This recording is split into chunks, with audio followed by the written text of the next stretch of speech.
사람에 있어서 중요한 것은 자기의 정체성을 아는 것입니다. 내가 누군지, 우리가 누군지 아는 것만큼 중요한 것이 어디 있겠습니까? 오늘 본문에 좀 흥분한 이스라엘 백성들이 자기들의 정체성에 대해서는 정확하게 이해하고 있어요.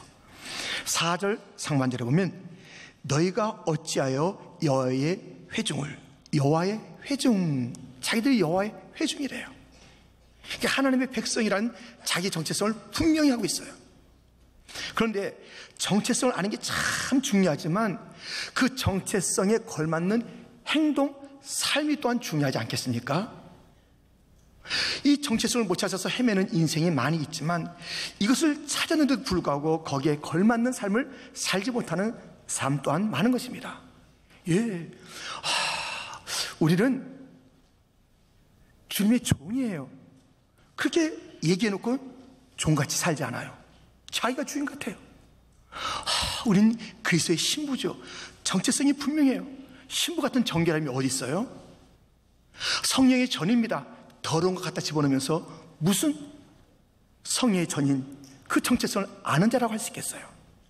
이 아는 것과 삶이 일치가 되어야 되는데요, 오늘 본문에 이들은 우리는 여호와의 회중이다, 하나님의 백성이다라는 정체성을 갖고 있습니다만은 거기에 걸맞는 삶을 살지 못하고 있어요. 그래서 우리는 오늘의 본문을 통해서 우리 정체성을 다시 한번 새롭게 깨닫고 거기에 맞는 삶이 무엇인가를 교훈받아야 됩니다. 그렇다면 도대체 이 이스라엘 백성이라고 자칭했던 자들이 어떠한 삶을 살았기에 그들의 마음과 삶이 일치하지 않은 것일까요? 그들의 삶은 도대체 어떤 것이었을까요? 첫째, 후회입니다. 여러분, 사람이 임종을 앞두고 가장 많이 쓰는 단어가 무엇이겠습니까? 그것은 후회예요. 후회. 호스피스라는 것은 이제 그 사람의 마지막, 특별히 암, 이런 어려운 가운데서 그 마지막을 잘 이제 그 정리도 하고 묵상도 하고 준비도 하면서 떠날 수 있도록 도와주는 그런 자들, 호스피스, 그런 일들을 보는 분이라고 말하고 있습니다. 그런데 일본의 슈이치라는 박사는 1000명의 그 암 환자들을 이제 마지막을 지켜보게 됐어요. 그들에게 가장 많이 들은 단어가 후회예요. 아유, 이렇게 할 걸. 그건 안 했어야 돼. 괜히 했어. 내 인생에 그 일이 정말 너무 가슴 아프고 후회스러워하는 후회라는 단어를 가장 많이 쓰는 것을 알게 되었다는 것입니다. 그런데 오늘 본문에요, 이 자칭 이스라엘 백성, 하나님의 백성이라 하는 자들이 후회하고 있어요. 3절 말씀이 이렇게 되어 있습니다. 우리 한번 같이 읽겠습니다. 백성이 모세와 다투어 말하여 이르되 우리 형제들이 여호와 앞에서 죽을 때 우리도 죽었더라면 좋을 뻔하였도다. 우리 죽었어야 되는데 괜히 살았어. 이건 무슨 고생이야. 후회하는 거야, 후회. 이렇게 했어야 되는데, 이렇게 하지 말아야 되는데 후회하는 것이에요. 여러분, 모든 인생에게 그리스도인이랄지라도 과거의 아픔이 다 있어요. 또 상처가 있어요. 인생에 굴곡이 있어요. 근데 그것을 가지고 자꾸 묵상해요. 후회해요. 그때 그렇게 하지 말았어야 돼. 내가 괜히 그랬어. 어떡하겠다고요. 그 과거가 다시 돌아오지 않잖아요. 그래서 과거에 묶여있는 사람들이 있다니까요. 그리스도는 그래서 안 돼요. 옛날에 묶여있는 자들이 있다니까요. 그런 삶은 우리의 삶의 방식이 결코 될 수가 없습니다. 과거에 그 여러 가지 일들을 후회하는 그 인생이 되어서는 안 되는 것입니다. 도대체 그리스도인에게 있어서 과거라는 것은 무엇일까요? 요셉의 얘기를 들어보세요. 요셉은 그의 과거가 아주 상처덩어리였어요. 슬픔과 아픔이 있었습니다. 그런데 그는 과거에 대해서 이렇게 분명하게 정리했습니다. 창세기 45장 5절과 50장 20절에 그의 과거에 대한 분명한 태도, 견해를 밝히고 있습니다. 같이 한번 읽겠습니다. 당신들이 나를 이곳에 팔았다고 해서 근심하지 마소서, 한탄하지 마소서. 하나님이 생명을 구원하시려고 나를 당신들보다 먼저 보내셨나이다. 당신들은 나를 해하려 했으나 하나님은 그것을 손으로 바꾸사 오늘과 같이 많은 백성의 생명을 구원하게 하시려 하셨나니. 아멘. 지금 형들이 빚어놓은 그 여러 가지 어려움들. 그런데 그것이 무엇이에요? 그것을 묵상하지 않겠다는 것이에요. 하나님은 그것을 가지고 다 바꾸신 거예요. 우리의 잘못된 결정들, 다른 사람들에게 내 인생에 찾아와서 괴롭힌 그 모든 일들, 아픔이며 슬픔이며 상처지만 하나님은 모든 것을 다 바꿔서 하나님께서 계획하시는 선을 만들어 가신다라고 믿고 있었기 때문에 과거 후회가 아니라 그 상처에 묶여있는 그러한 인생 요셉은 아니었습니다. 요셉이 노예로 애굽에 팔려갈 때 그 길이 애굽의 총리가 되는 길인 줄, 그 길이 온 세상 만민을 살리는 길이 될 줄 누가 알았겠습니까? 아무도 몰라요. 아무도 몰라요. 그 상황만 생각하면 이게 웬일인가? 형님들 이게 웬일이요? 내 인생이 이게 웬일인가? 그렇게 한탄스럽겠지만 하나님께서 이 모든 것을 가지고 빚으실 하나님의 위대한 계획들이 있도다. 그것을 믿었기 때문에 후회하는 과거의 상처에 묶여있는 요셉이 되지 않았던 것입니다. 과거에 대해서 후회하는 인생 살지 말고 다르게 살아야 합니다. 우리 주변에 암으로 고생하는 분들이 많이 있습니다. 저는 목회자로서 이 암의 그 상황을 더 많이 봤습니다. 여러 사람들의 그 상을 봤습니다. 완치도 되기도 하고 어려워지기도 하는데요, 제가 알았던 한 자매의 이야기입니다. 그는 몇 해 동안 제가 알고 있었는데요, 이 암이 잠복됐어요. 거의 사라진 것 같았어요. 근데 갑자기 또 이렇게 악화가 돼가지고 정말 어려운 상황이 됐어요. 그래서 이제 모두가 다 또 병원에서도 어려운 상황을 우리에게 다 일러줬고 알게 됐습니다. 제가 그 상황 속에서 신방을 간 거죠. 근데 얼마나 예쁘게 하고 있는지 몰라요. 다 예쁘게 화사하게. 그런 때보다 아유 고세요 그랬더니, 목사님 고와야지요, 예뻐야지요, 이제 우리 주님 만날 텐데, 주님 만날 텐데, 아름다운 천국 들어갈 텐데 예쁘게 단장해야지요, 그렇게 얘기해요. 목사님, 제가 버킷리스트가 있어요. 버킷리스트는 죽기 전에 꼭 하고 싶은 그 이야기에 대한 리스트입니다. 하고 싶은 일들에 대한 버킷리스트가 있는데 뭔지 아세요? 뭐예요? 예수님 닮아가는 것, 그리고 믿음의 열매를 많이 맺는 것이에요. 근데 그게 잘 안 됐어요. 그렇게 얘기해요.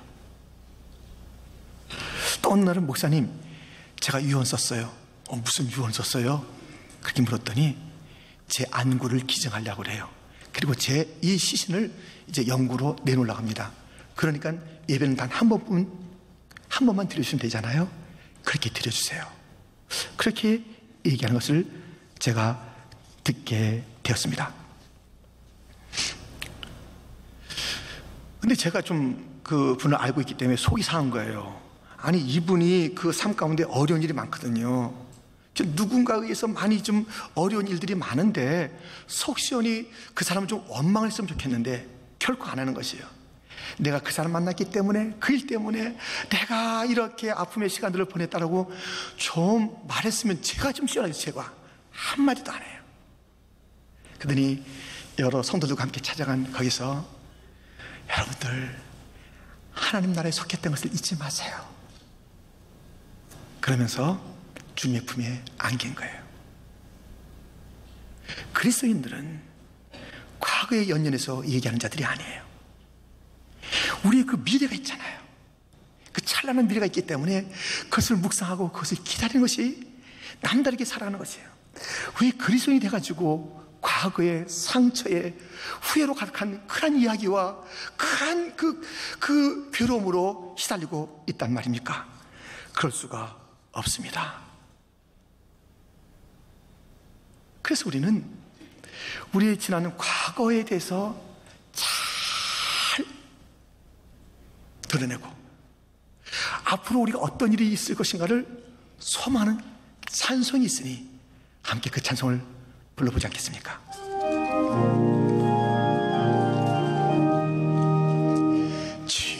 지금까지 지내온 것 주의 크신 은혜라, 한이 없는 주의 사랑 어찌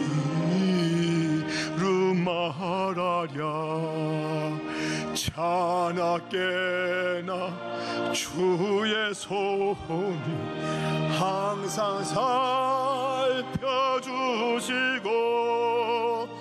모든 일을 주 안에서 형통하게 주님 다시 배울 날이 날로 다가와 무거운 짐 주께 맡겨 벗을 날도 멀잖네. 나를 위해 예비하신 고향집에 돌아가 아버지의 품 안에서 영원토록 살리라. 지금까지의 생애를 돌이켜보면서 아이고 후회스럽다, 아이고 잘못해서 당신 때문이야, 내가 왜 당신을 그때 만났을까, 후회가 아니라 지금까지 지내온 모든 것이 주님의 은혜입니다. 주님이 살펴줬습니다. 내가 실수도 했고 누군가 나를 갖다 침입해서 나를 괴롭히기도 했지만 정말 그때마다 주님의 손으로 그것을 바꾸주셔서 합력하여 하나님의 놀라운 계획을 이루하신 하나님을 송축합니다. 저는 과거에 묶여있지 않겠습니다. 주님이 기다리고 계신 영원한 집을 바라보면서 이 무거운 인생의 짐을 내려놓을 그날까지 제가 주님을 사모하며 남은 인생길을 걷겠습니다. 이것이 다르게 사는 그리스도인의 삶이 아닐까요? 후회스럽습니까?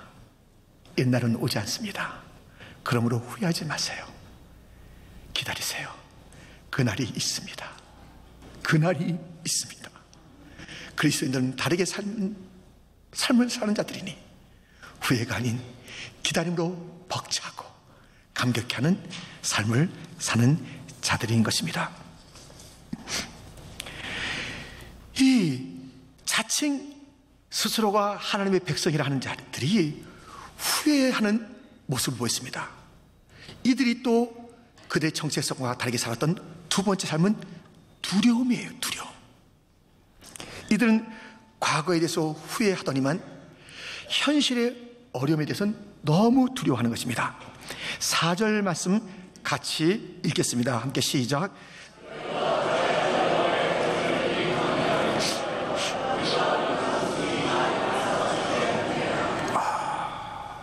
이 광야가 뭐냐? 이 광야 너무 현실이 어렵다는 것이에요. 우리가 죽겠다는 것이에요. 이 현실이 죽겠다는 것이에요. 그렇죠. 광야가 너무 힘들고 어렵고 죽을 것 같은 상황 맞지요. 그러나요, 우리는 이 광야 현실 속에서 다른 생각, 다른 관점, 다르게 살아야 합니다. 다윗을 생각해 보십시오. 이 다윗은 그 인생이 정말 어려웠어요. 들녘에서 많이 살았고요, 쫓기는 광야 생활, 동물 생활도 많이 했습니다. 근데 이러한 일이 있었어요. 그 아들 압살롬의 반역에 의해서 이제 피난길을 가는 것이죠. 피난길을 가는데 한 사람 시므이는 누구냐면 그 초대 왕이었던 사울 왕의 지파 베냐민 지파예요. 근데 이 베냐민 지파의 왕위가 끝나고 유다의 그 다윗이 왕을 갖게 됐습니다.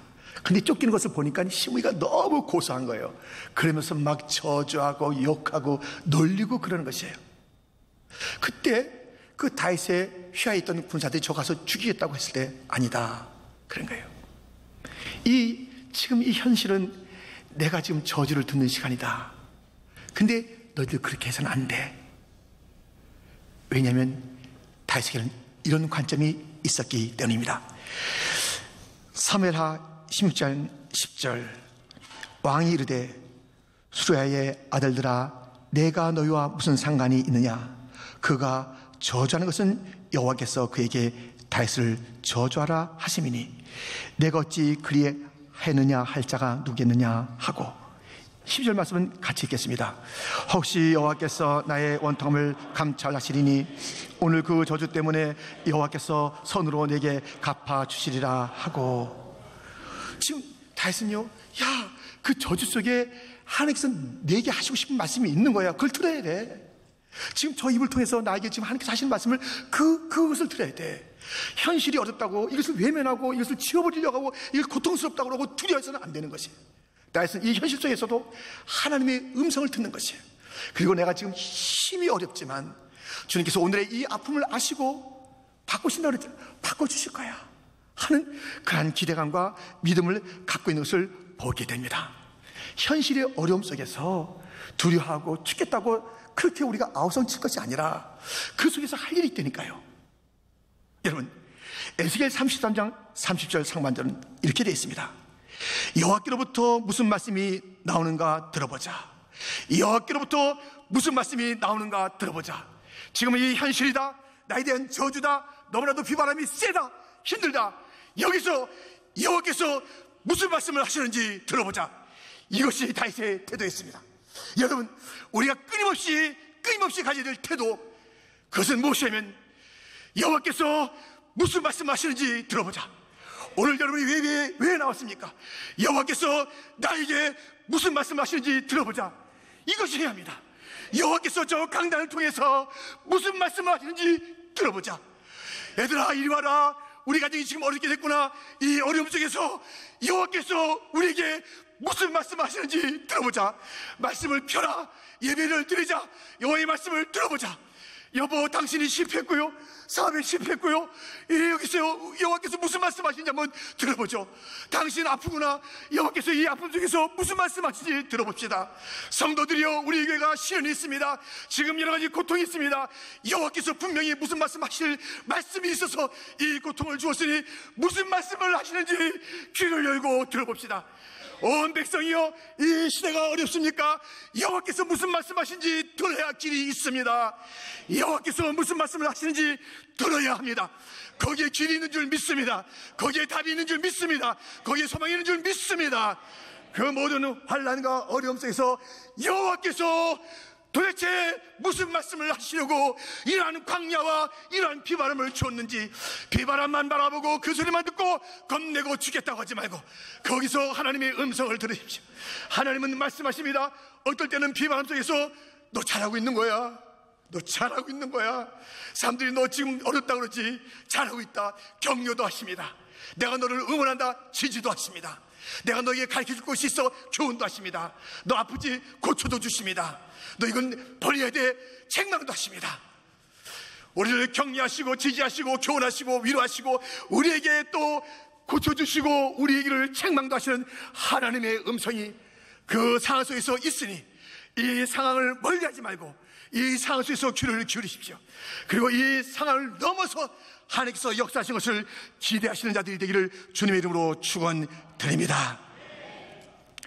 그래서 광야에 찬바람이 불더라도 우리는 다르게 살아야 합니다. 함께 찬양하시죠.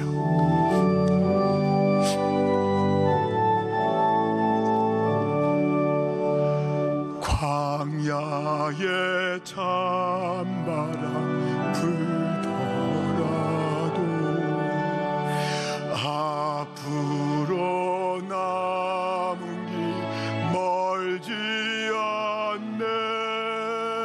산 넘어 눈보라 세차게 불어도 돌아갈래. 고향 하늘나 날 구원하신 주 모시고 영원한 영광을 누리리라.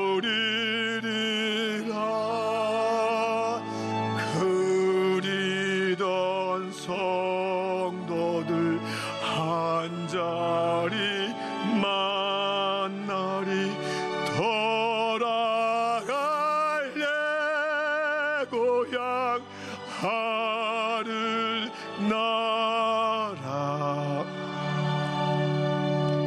우리가 광야 생활 하는 동안에는 찬바람은 피할 수가 없습니다. 현실은 피할 수가 없습니다. 근데 현실이 오래가지 않아요. 이 현실은 다 지나가는 것입니다. 광야의 찬바람 지나갈 줄 믿습니다. 이 현실의 광야는 지나가고 영원한 것이 기다리고 있으니 다르게 살아야죠. 이 광야에서 다르게 살아야 다르게 살 수 있는 그런 천국에 들어가는 것 아니겠습니까? 여러분, 다르게 살아야 합니다. 그 속에서, 이 풍랑 속에서 아이고 어떡하면 좋아, 죽겠다 야, 이 현실을 두려워하지 마십시오. 가야 합니다. 제가요, 뭐 2주간에 캄보디아와 한국과 중국을 거쳐서 다시 한국 거쳐서 왔거든요. 이제 그 다른 분들은 사역할 때 여러 사역을 많이 해요. 자기의 재능 또 그 상황에서 여러 사역을 갖다가, 우린 뭐 수십 가지 사역을 갖다가 전 단기 선교팀이 합니다. 근데 저희 사역은 주로 그 지도자들을 교육하고 또 신학생들을 또 이제 그 교육하는 그러한 일들을 주로 하는 것이에요. 제가 캄보디아에서 지도자들을 향해서 이제 메시지를 전할 때요, 통역이 있어요. 다 통역을 하는데, 제가 그 상황에 적절한 그런 그 이제 상황이라고 생각해서 얘기한 게 있어요. 근데 그게 한국의 속담이에요. 그게 뭐냐면, 개는 짖어도 기차는 달린다. 요거예요. 그러니까 개는 짖어도 기차는 달린다. 옆에 사람이 통역을 못 하는 거예요. 이게 무슨 얘기지? 개는 짖어도 열차는 달린다. 이게 못해서 제가 얘기했어요. 멍멍 빵. 뭐 제가 여태까지 뭐 이 바디랭귀지로 살아온 사람인데 멍멍 빵 뭐라고 했어요. 그게 뭐 제대로 한 건지 모르지만은, 여러분, 아무리 짖어도 열차가 멈출 수는 없어요. 가야지. 바람이 있어 멈출 수가 없어요. 가는 거예요. 천성에서 갑시다. 누가 뭐라고 떠들어도 우린 주의 음성만 듣고 가는 거예요. 오라, 내게로 오라.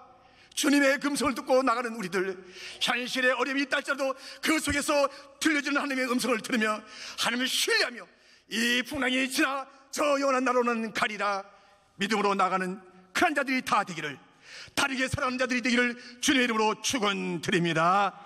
지금 이스라엘 백성들이 자기들은 하나님의 백성이라 해놓고 과거에 대해서는 후회하고 현실에 대해서는 두려워하는데, 또 이러한 삶을 살았으니 세 번째, 불평이에요. 불평의 삶을 살아요. 불평을. 지금 애굽에서부터 나오고 그 하나님께서 인도하시는 그 모든 과정, 그리고 그 모든 지금 빚어지는 것들을 가지고 지금 불평, 불신, 원망하고 있는 모습을 보게 됩니다. 이것은 모세에게 하는 것이 아니라 사실은 하나님에게 하는 것이에요. 5절 말씀은 이렇게 되어 있습니다. 우리 한번 5절 말씀을 같이 읽겠습니다. 너희가 어찌하여 우리를 애굽에서 나오게 하여 이 나쁜 곳으로 인도하였느냐? 이곳에는 파종할 것이 없고 무화과도 없고 포도도 없고 석류도 없고 마실 물도 없도다. 왜 우리가 다 애굽에서 나오게 했냐는 거예요. 왜 구원했냐는 거예요. 왜? 구원했으면 좀 멋진 데로 데려가지 왜 이런 나쁜 곳으로 왔냐는 것이에요. 그게 뭐예요? 나쁜 하나님이라는 거예요. 나쁜 하나님. 괜히 우리 거기만 있었어도 되는데 여기 오니까 뭐 파종할 것이 없어, 무화과도 없어, 포도나무도 없어, 석류도 없어, 마실 물도 없어, 다 없어, 다 없어. 나쁜 하나님. 그렇게 말하는 것이에요. 아, 이러려고 우리 갖다 인도하셨습니까? 참 나쁘시네. 이러는 거예요. 이러는 거예요. 지금 이들이 그 하나님을 좋고 나쁘고 그 말하는 그런 기준이 뭐냐면, 자기들이 원하는 것을 주느냐 안 주느냐. 주면 어이구 좋은 하나님, 안 주면 나쁜 거예요. 이게 다 또 물질적인 것이에요. 파종할 때 뭐 먹을 거, 이런 것들이, 그런 것들이 채워지면 좋으신 하나님, 그게 없으면 나쁜 곳이에요. 나쁜 곳.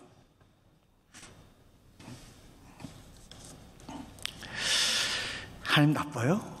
하나님은 젖과 꿀이 흐르는 그 애굽에서 440년 동안 신화하던 그들을 끄집어내서 젖과 꿀이 흐르는 그 땅으로 인도해 가는 거예요. 그들에게 지금 있는 게 있잖아요. 뭐가 있어요? 불과 구름기 등이 있잖아요. 이 만나가 쏟아지고 있는 그 기적, 홍해가 갈라지는 그 놀라운 기적들을 지금 그 보고 하면서도 지금도 이 몇 가지가 없다고. 없어요. 나빠 이렇게 말하고 있는 것이에요. 근데 이 똑같은 상황 속에서 다른 노래를 부른 자가 있습니다. 이 노래는 누가 불렀을까요? 비록 무화과 나무가 무성하지 못하며 포도나무에 열매가 없으며 감람나무에 소출이 없으며 밭에 먹을 것이 없으며 우리의 양이 없으며 외양간에 소가 없을지라도 나는 여호와로 말미암아 즐거워하며 나의 구원의 하나님으로 말미암아 기뻐하리로다. 주 여호와는 나의 힘이시라. 나의 발을 사슴과 같게 하사 나를 나의 높은 곳으로 다니게 하시리로다. 이 노래는 취하는 사람을 위하여 내 수금에 맞춘 것이니라.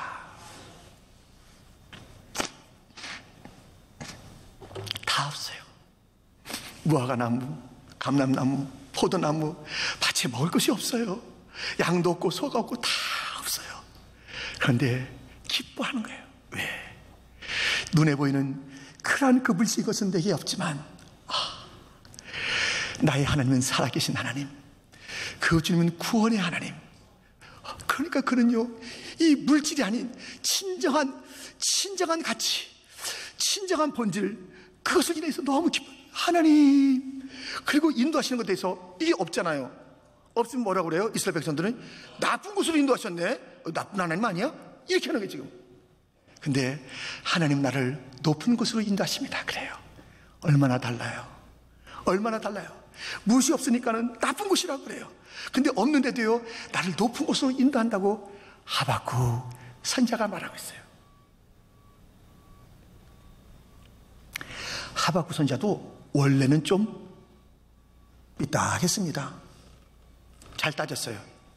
하나님, 도대체 어쩌자고 우리가 이렇게 당해야 합니까? 좀 말씀 좀 해보세요. 이렇게 진짜 말씀 좀 해보시라고요. 또 이해가 안 가네. 하나님이 왜 우리가 또 이렇게 취급하십니까? 하나님 좀 뭐 하시는 거예요? 이렇게 따졌어요.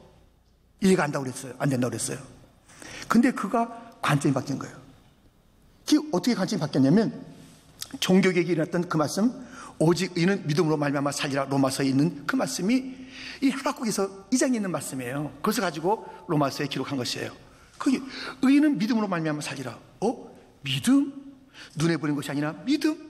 그런데 바로 그 하박국 2장 14절에 오늘 우리 찬양다 부른 찬양, 물이 바다를 덮은 같이 여호와의 영광을 인정하는 것이 온 세상에 가득하리라, 그 말씀을 들은 거예요. 그러니까 이 눈에 보이는 요것이 아니에요. 더 큰 그림, 하나님의 빅픽처를 갖다 보게 된 거예요. 믿음으로 보게 된 거예요. 그러니까 그의 생애가 바뀐 거예요. 마틴 루터가 그 말씀을 통해서 생애를 바꾸고 이 역사를 바꿨던 것처럼 하박국이 다 바꾼 것이에요. 큰 그림 속에서 보니까 이 고통은 아무것도 아니고, 이것은 오히려 의미가 있는 것이며, 이것은 하나님의 훈련이며, 하나님께서 나를 갖다 시험하시는 과목이며, 이것을 통해서 나를 갖다 더 멋지게 만들 수 있는 것이며 하면서 그것을 넉넉히 익히면서 그 하나님을 찬양하게 된 것입니다. 여러분,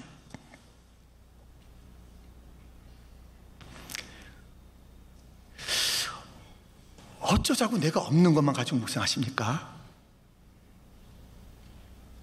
뇌성마비 시인 송명희 씨는 이런 노래를 했어요. 나 가진 재물 없으나, 나 남이 가진 지식 없으나, 나 남에게 있는 건강 있지 않으나, 나 남이 없는 것 있으니, 나 남이 못 본 것을 보았고, 나 남이 듣지 못한 음성 들었고, 나 남이 받지 못한 사랑 받았고, 나 남이 모르는 것 깨달았네. 공평하신 하나님이 나 남이 가진 건 나 없지만 공평하신 하나님이 나 남이 없는 것 갖게 하셨네. 없는 것 있다니까요. 많이 못 배웠어요. 건강도 없어요. 뭐 여러 가지 없어요. 근데 그는 부유했어요. 자기가 가지고 있는 것을 계산했거든요. 하나님의 사랑, 그 하나님께서 함께 하심, 이런 너무나 소중한 것 때문에 그는 감격하며 감사하는 삶을 살았습니다. 지금 감사하셔야 돼요. 지금 만족하셔야 돼요. 여러분, 뭐가 지금 부족해서 좀 하나님이 얹지 않으신 분 계세요? 하나님이 왜 하필 나한테 이렇게 취급하실까? 여기 있는 것처럼 나쁘다는 말은 안 해도 하나님 좀 섭섭한 건 있네요. 왜 나를 잊으셨어요?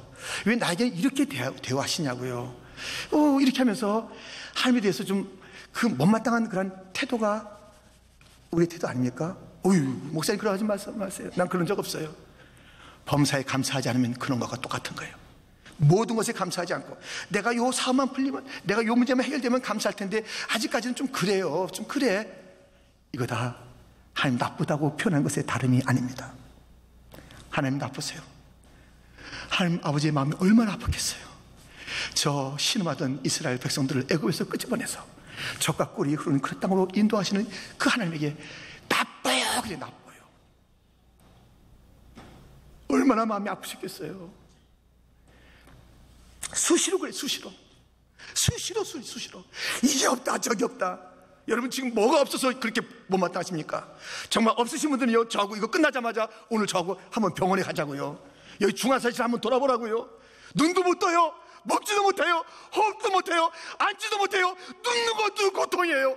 그러면서 거기서도 오늘 주일이지 하면서 찬송하는 자들이 있어요.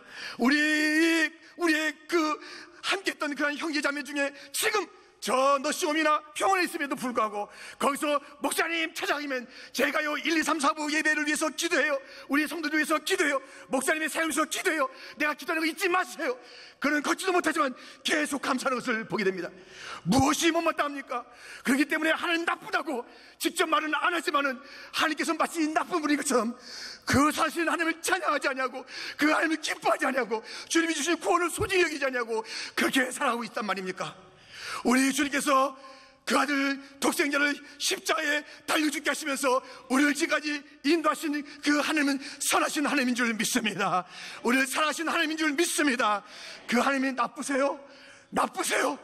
그 기준을 가지고 내게 이것이 있으면 좋으신데 이것을 안 해주니까 좀 나쁘고요, 섭섭하고요, 좀 감사가 내가 좀 제대로 들 수가 없어요. 하나님 좀 해결해 주시든가, 그래서 내 찬양을 받으시든가. 지금은 내가 찬양을 갖다 힘있게 할 수가 없네요. 나도 힘들어요. 나도. 그런 적 없습니까? 그런 적 없어요? 하나님을 나쁘다고 한 적 없냐고요? 선하신 하나님, 사랑의 하나님, 의로우신 하나님, 공의의 하나님, 진리의 하나님, 자비의 하나님, 용서를 하시는 그 하나님이 나빠요? 그 기준이 뭐예요? 내가 없는 요것 때문에, 내가 없는 이 말씀물이 조금 없다고 못이 더디더라고, 이것이 지금 당장이 없으니까 그렇게 하나님을 원망하는 삶을 살고 있는 것 아닙니까? 정체성은 하나님의 자녀라 해놓고 하나님께서 모든 것을 다 이끌어 가실 터인데, 은혜 아니면 나는 아무것도 아닌 존재인 것을 알음에도 불구하고 이것이 없다고, 이것이 좀 부족하다고 하나님 또 원망하는 이스라엘 백성들의 판박이가 우리가 아닌가요? 그렇게 살아서 되겠어요? 우리 인생을 그렇게 살아서 되겠냐고요? 감사를 미루지 마세요. 감사해야지. 이 더운 여름 지나고 이번 추수감사절 때문에 내가 확실하게 감사한다, 그거 감사하는 게 아니에요. 또 추수감사절 돼보세요. 올해는 내가 좀 힘들다, 내년에 모아서 한다. 참, 뭐 감사가 모아서 할 게 감사가 아니래. 매 순간마다 범사에 감사하라. 어떤 상황, 어떤 환경, 어떤 관계가 있다도 감사. 주님께서 이것으로 인도한 것이 아름답습니다. 이 하박국 높은 곳이라고 그랬어요. 이것이 세상을 정복하는 길이라고 그랬어요. 이것이 정말 내가 정말 저 높은 곳을 향해서 나가는 그런 길이다. 이 광야 같은데도 이것이 멋진 곳입니다. 아름답습니다. 한 사람은 하나님의 인도하심을 아름답다고 그랬고, 이 한 무리는 하나님의 인도하심을 나쁘다고 그랬고, 한 무리는 이것이 없어 불평을 드렸고, 한 사람은 없지만 있는 것이 더 많으니 진짜가 있으니 그 왔다가 사라지고 그 풀과 같이 쓰러질 것이 아니라 영생이 있고 하나님이 계시니 믿음이 있고 하늘에 평강이 있고 기쁨이 있으니 나는 감사도다. 그렇게 노래하며 살아가는 자들이 있는 것입니다. 다르게 살아야 되는 거 아니겠어요? 똑같은 상황이지만, 물질이 지배하는 그런 상황 속에 사는 현실이 있지만, 우리가 지옥과 다른 천국의 삶을 살려면 여기서부터 다르게 살아야 되는 거 아니겠습니까? 여기서부터가 천국 생활을 체험하고 맛보며 누리고 그 천국에 사는 자처럼 당당하고 담대하고 감격으로 살아야 되는 것 아니겠습니까? 과거에 대한 후회로 살지 맙시다. 과거는 안 돌아와요. 과거를 바꾸시는 하나님을 신뢰하며 미래를 천국을 보고 살아갑시다. 현실에 대한 두려움으로 살지 맙시다. 현실 속에서 들려오는 하나님의 음성을 들읍시다. 하나님을 신뢰합시다. 여러분, 없고의 불평과 불신의 노래를 그만 부르시고, 없으나 나는 진짜가 있도다. 할렐루야. 그 주님을 찬양하는, 다른 삶을 살아가는, 그렇게 살다가 영원히 지옥과 다르고 이 땅과 다른 천국, 그곳에서 주님을 새 노래로 노래합시다.